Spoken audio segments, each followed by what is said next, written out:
Hi, everybody. Please welcome to the stage Alexander Payne.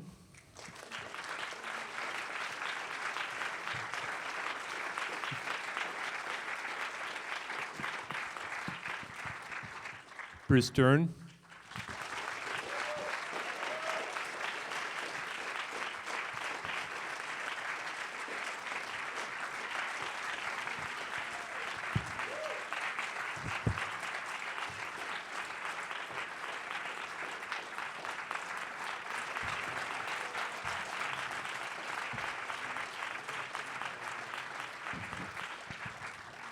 June Squibb.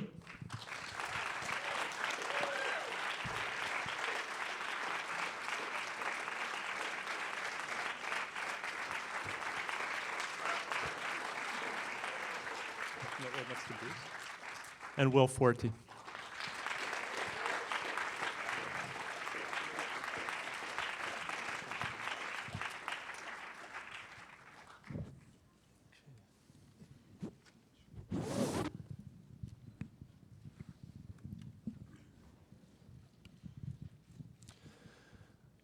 Alexander, when did you read the script? When Bob Nelson's script? 2003. Yeah. Oh, wow. So what was the? Maybe 4.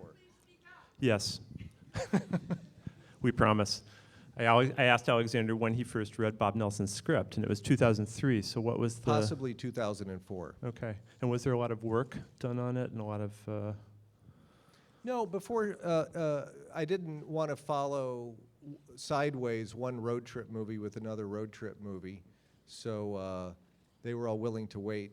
But I did some rewrite work right before we shot, but not enough to. I mean, it was all in respectful of Bob Nelson's script. It's relatively unchanged. Struck a chord right away. How about for you, Will? Are you from the Midwest? I'm not. I'm from Northern California. Okay. Had some roots, Kansas. Oh, okay. Kansas to California. Yeah. Did you, when you read the script for the first time, did it give you something to? It was chew on? a beautiful script, and I felt this connection to the character, but just didn't think I had any chance to to play it. So I was happily mistaken. What was it like working with Alexander, the making of the movie? It was okay. Oh, okay, yeah. Mm-hmm. Oh, it was a On a dream scale of come 1 true. to 10. Oh, yeah. You know, I was intimidated coming into the process. It was just so different for me, and he was just put me at ease instantly. Bruce and June were the same way. Everyone was very nurturing and patient, and it was just an awesome experience I never thought I'd have an opportunity to have in my lifetime. So, thank you. June, that's an extraordinary performance. It's very beautiful. And what was it? I would imagine that the landscape itself gave you, apart from the experience of working with your fellow actors and Alexander, just the presence of the area itself kind of inspired you. Yeah, you looked out on the land that we were working on. Yeah. But that cemetery scene we'd shot early. Mm. And I just remember looking out, and it was just expanse. I mean, there was nothing there, really. Mm-hmm. It was wonderful, but I loved it. Bruce, congratulations on a great performance. Oh, thank you.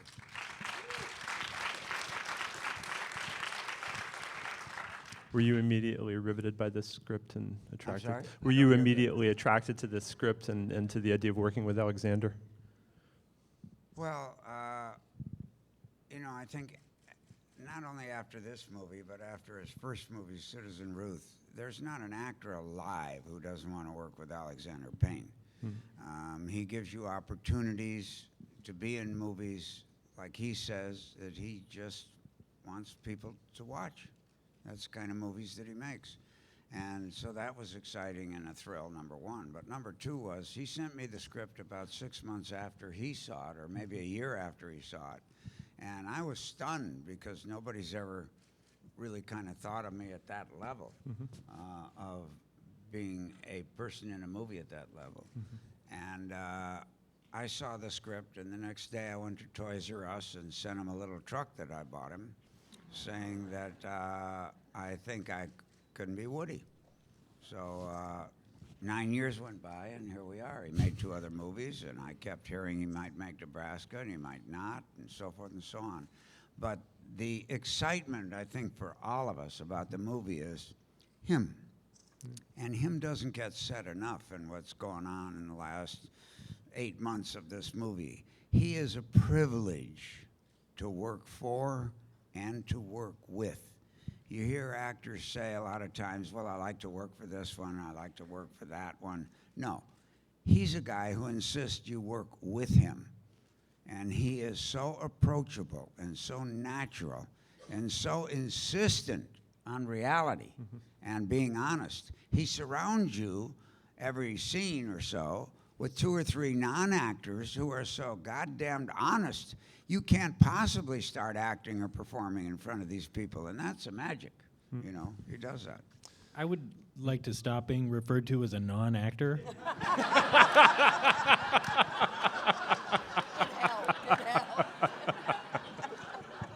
Okay.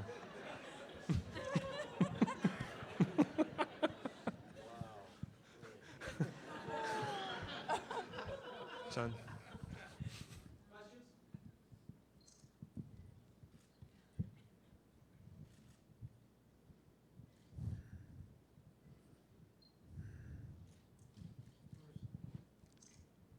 It's not working. The mic isn't working. First, to the actors, you make me proud of American actors. And this film festival is full of international, wonderful actors. This film just brings it home. So thank you. My question to you, the director, is that it's a hard thing to define the tone of the film. And this film manages to be serious and very, very funny about very serious life things. How do you maintain that in your work? I'm going to repeat that just in case everybody in the room didn't get it. A well-deserved compliment to the actors, no non-actors on stage, about their performances in this film. And then a question for Alexander about how he maintains the very, very delicate balance between seriousness and humor in this film and being funny about serious things, and vice versa. Thank you for the question, but I don't have really what I would think is a very satisfactory answer. It's really hard to say, to describe process for tone. You know, I just think it was in the screenplay. I try to bring it out in directing. I'm interested. Life surrounds me, and life is dramatic and funny at the same time, and I want that same complexity in the films. And it's hard to say how. I just, you know, just follow my nose. Sorry to give an unsatisfactory answer. Next question. Using black and white. I love the black and white. You used Hi, black hi. and white. Hi. I love the black and white. How does it help the storytelling? Why black and white? Again, another unsatisfying answer. It just felt right. I always, from the moment I picked up the screenplay many years ago, I always saw the movie in black and white, and I can't really say why. It just felt right. I always wanted to make a movie in black and white, and I knew it would have to be a relatively inexpensive movie, because it's hard to get made through the studio system. But this one felt right. How does it help storytelling? It's just so darn beautiful. Every day the DP and I would look at each other and say, how can we possibly go back to color? Most of the films I see are in black and white, probably the same for most of you, for many of you. Our great film heritage is in black and white, so I don't know. I'm sorry we don't have more pictures currently in black and white. Not only that, but it was my first CinemaScope picture. I had shot widescreen before, but always Super 35. My first time using old CinemaScope lenses, and boy, that was a treat too. I think I have it. I'm here. I wanted to thank you all very much. You leave me breathless and tearful and full of giggles. I can't ask for a better cinematic experience. Thank you. Thank you. You're welcome. In terms of, what I'm curious about is the timing. I mean, the timing of the film, it has a certain kind of pacing, languidity, and I don't even know the right word for it, that I wonder whether you achieve that in the conception when you're shooting or whether that happens afterwards in editing. I mean, or what's the relationship? Where does that pacing develop for you as a director? I think the screenplay suggested it. The screenplay was very austere. Short screenplay, 92, 94 pages, something like that. And the deadpan nature of the humor suggested to me early Jarmusch, for example, with those long single takes. So I was thinking a little bit about early Jarmusch. I was thinking a little bit about Imamura, quite frankly. Which Imamura? You know, Insect Woman and Pigs and Pornographers. Just that black and white The look, scope okay. with action stage for camera and as little cutting as possible. And I don't know, just I wanted it to be shot very in as austere a fashion as the screenplay suggested, and then the landscape and the people in that part of Nebraska also suggested. Not flashy, or flashy, you know, subtly flashy in an understated way. I wanted to be elegant, of course, but kind of minimalistic. What was the mood on the set? I'm just curious to ask Will and June and Bruce. The mood. Everybody on the crew has, Yeah. sorry. Everybody on the crew has worked with Alexander in film after film. So you walk into it and it's a family. I mean, it really is. They all know each other. They certainly know him well. Some of them I worked with and about Schmidt. So that makes a tremendous difference. You just felt you were enveloped by warmth, and it was easy. It made it easier.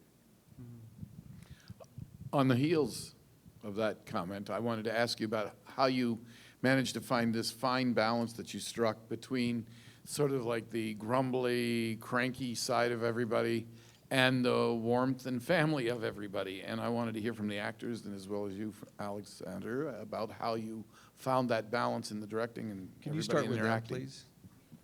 Yeah. Well, yes, start on your end. You know, the script was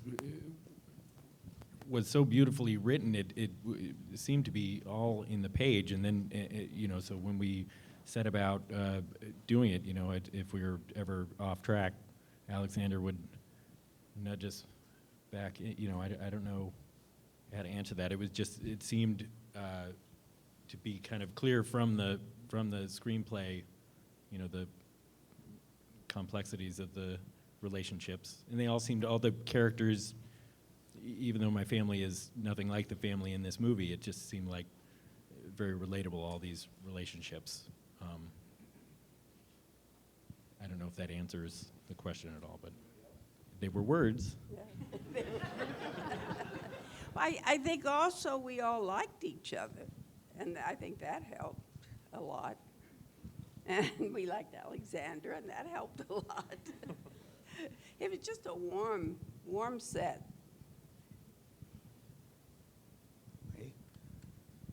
Well, I began a while ago with Mr. Kazan. I came into the business because I was astounded that I was lucky enough to work for him and Mr. Strasberg. And when I got this script, I said, this is what I got in the business to do. And I haven't been able to do it very often in 55 years. And the challenge to me was to do what was in the script. Not fudge, not throw any Dernsies in there or anything that, you know, made the fifth cowboy from the right interesting. Just like he said at the very beginning to me the first day. He said, this is Mr. Papa Michael. He's your cinematographer. Of course, I'm Alexander, your director. I wonder if you might do something for us on this film. that I'm not sure you've done for a whole film before. And I said, what's that? He said, let us do our jobs. And he forgets that he says it. But basically he backed it up later, about 10 minutes later, by saying, you know, don't show us anything, let us find it. And that's the magic of what he does. And has it been done before? Yes. But when you look at the shot of Angela McEwen at the end coming out of that store, and his courage to hang in there with that shot until it says what it should say, and the 8 guys watching the football game in the room let the pictures work. You know, Haskell Wexler saw the movie, and when he said that, he said it's like watching a moving scrapbook of Ansel Adams photographs. Well, that's why we're here. That's why I'm here anyway. I would like to say, June, thanks for your gutsy performance, and would like to have your feelings on the opportunity to play this role at this time in your life. I'm sorry, I couldn't hear you. I'm sorry. Okay, thank you for your gutsy performance. I heard that. I'm up here, way up here. Up, okay, anyway. Please comment on your feelings about the opportunity to play this type of role at this time in your life, especially when there aren't a lot of really great roles for women your age in Hollywood. No, well, it's a wonderful thing. I mean, you know, it's all good. And I recognize that I am lucky in terms of someone my age being able to have this role. And it's not that I don't respect age, because I do, but I also feel that we sometimes, you know, set laws or set, well, you can't do this, you can't do that. And I just think those are always meant to be broken. I mean, none of that really means anything. So to me, it's just I work. You know, I work all the time, and this is a joyous role and a great role. And, but I just never think much about, you know, my age or my choices or chances or anything like that. That's it. I just don't think. Hi, Scott Bayer, indie film reporter, Indie NYC. This is for Bruce. You worked with Bob Rafelson a lot, who kind of defined indie spirit before they actually knew what that was. I was wondering whether you could talk about some of the stylistic similarities and also differences and progression in working with Alexander after the great Curly Bob. Can you repeat? I don't hear. It's a question about working with Bob Rafelson, and then the differences and similarities between his style and Alexander's. Well, Curly Bob, as we refer to him, is a wonderful filmmaker. And luckily enough for me, I got to do Marvin Gardens with him, which had a lot of ingredients that Alexander had in this. He had a wonderful cameraman in Laszlo Kovacs, who was early in his career, who insisted on a cloudy sky every day in Atlantic City, because he said, I don't know whether you guys understand it, but Atlantic City, it's over here. We shot it in '72 before the casinos came. And he said, so I want it to be gray, flat sky. So we'd wait, and we'd wait, and we'd wait. And we were there in November, December, and January, where it's gray every day. So that was good. Bob is really good, because he had a great history with Jack. He had a wonderful history with Ellen Burstyn. And he had a limited history with me in that I'd never worked for him except when he was an executive at CBS, and he put me in a TV series that he had, which was The Greatest Show on Earth, which Jack Palance was the star of. And I got a chance to do a good role in it. And I would say of the other directors that I've worked with, Alexander is approachable and patient. Curly is approachable and not quite as patient. The story being, Jack and I had a scene in Marvin Gardens where we had to hug each other and I have to tell him that I love him. And he pats me on the back, similar to the way I pat my sister-in-law on the back, Mary Louise, when I come out of the car to go into the house for the first time, with absolutely hardly any affection whatsoever, if any.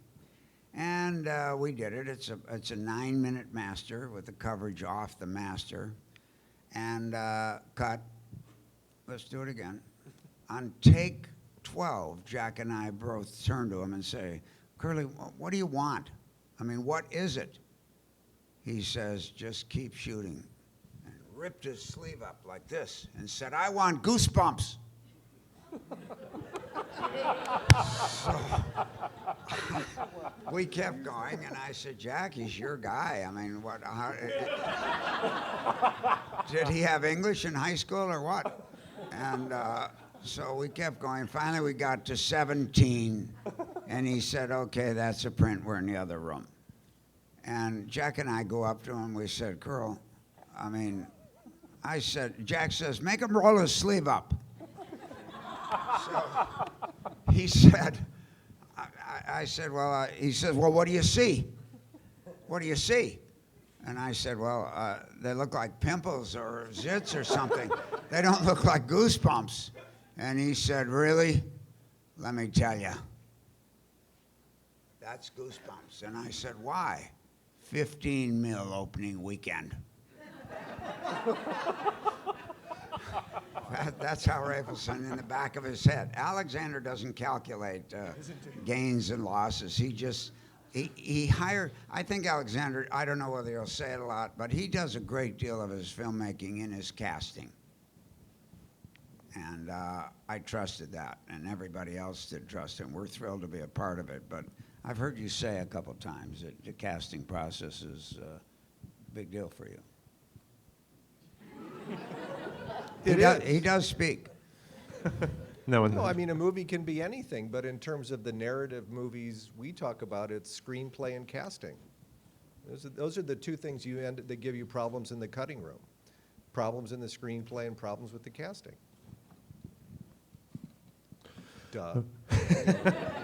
Gotta say it. A good place to stop, because that's a good basic lesson. Thank you, Thanks. everybody. Thanks for your interest.